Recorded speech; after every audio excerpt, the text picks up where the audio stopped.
enfants, accourez, venez tous. Merveille divine se passe chez nous. Voyez dans la crèche l'enfant nouveau-né que dans la nuit fraîche Dieu nous a donné.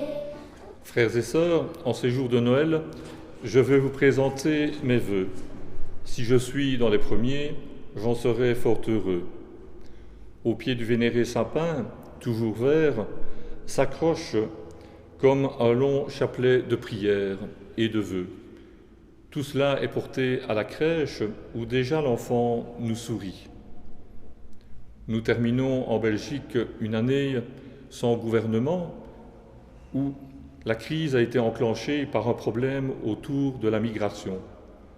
En tant que chrétiens, Dieu nous rappelle qu'il est normal d'être en mouvement, d'être en marche.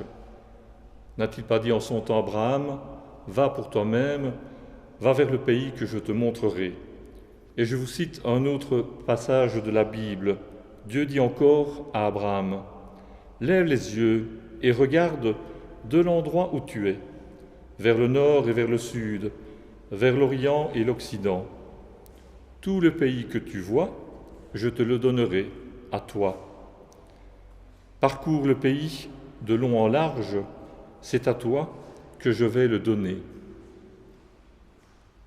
En cette année 2020 qui commence, Dieu ne va pas nous donner un pays parfait, mais il va nous donner la vie pour être en chemin, la vie pour découvrir toutes les dimensions de ce qui fait le bonheur.